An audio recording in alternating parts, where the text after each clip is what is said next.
और दुर्घटना जब हुई रात की फ्लाइट के दौरान हुई और ये माइग्रेटरी बर्ड्स का एक झुंड जो जा रहा था, दुर्भाग्य से उसके अंदर ये घुस गया हवाई जहाज। दोनों इंजन में आग लग गई।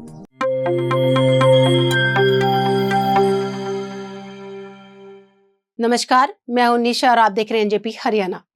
दोस्तों, रेवाड़ी निवासी पायलट सिद्धार्थ यादव की शहादत के बाद उनके लड़ाकू विमान जगुआर को लेकर कई तरह के सवाल उठ रहे हैं। इस विमान को तीसरी पीढ़ी का बूढ़ा विमान कहा जा रहा है। फ्लाइट लेफ्टिनेंट सिद्धार्थ यादव जिस जगुआर को उड़ा रहे थे वह 2 व 3 अप्रैल की रात गुजरात के जामनगर में क्रैश हो गया था। इस हादसे में रेवाड़ी जिले के गांव माजरा भाल के निवासी सिद्धार्थ यादव शहीद हो गए थे। फाइटर जेट हादसे के सही कारण तो जांच पूरी होने के बाद सामने आएंगे, लेकिन केंद्रीय मंत्री राव इंद्रजीत सिंह के माध्यम से प्रारंभिक कारण सामने आ चुके हैं। आज हम इसी के बारे में आपसे बातचीत करेंगे, बताएंगे कि किस तरीके से क्या कुछ हुआ था। केंद्रीय मंत्री राव इंद्रजीत सिंह 10 अप्रैल को जब फ्लाइट लेफ्टिनेंट सिद्धार्थ यादव के माता पिता व अन्य स्वजनों को ढांढस बंधाने रेवाड़ी आए तो उन्होंने परिवार से बातचीत के आधार पर फाइटर जेट के क्रैश होने के कारण भी बताए।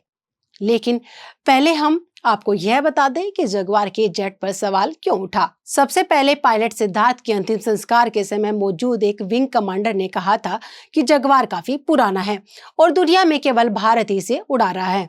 लेकिन विमान के पुराने होने पर गंभीर सवाल तब उठा जब फ्लाइट लेफ्टिनेंट सिद्धार्थ यादव की शहादत के बाद MiG-21 विमान हादसे में बेटा खोने वाली 75 वर्षीय कविता गाडगिल ने अपने फेसबुक पेज पर सिस्टम से सवाल किया। इस मां ने 17 सितंबर 2001 को अपने बेटे फ्लाइट लेफ्टिनेंट अभिजीत गाडगिल को खोया था। अभिजीत का MiG-21 भी क्रैश हुआ था। इस मां के शब्द थे, वो युद्ध में शहीद नहीं हुआ, वह दुश्मन की गोली से भी शहीद नहीं हुआ। उसकी शहादत इसलिए हुई क्योंकि उसे उड़ाने को मिला एक ऐसा विमान जिसे दुनिया दशकों पहले रिटायर कर चुकी है। वह यही नहीं रुकी। उस मां ने कहा था, हमें श्रद्धांजलि की नहीं, जवाबदेही की जरूरत है। जब सवाल उठा तो जवाब जानने की भी जिज्ञासा हुई।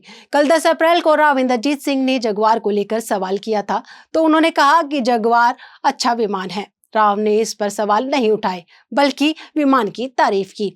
इसी के साथ उन्होंने हादसे का कारण भी बता दिया। केंद्रीय मंत्री ने कहा कि रात के समय हुए इस विमान हादसे के पीछे का कारण प्रवासी पक्षी थे। जिस विमान को सिद्धार्थ उड़ा रहा था वह प्रवासी पक्षियों के झुंड में घुस गया था, इसी कारण हादसा हुआ। राव इंद्रजीत का यह जवाब स्वजनों से बातचीत के बाद सामने आया था।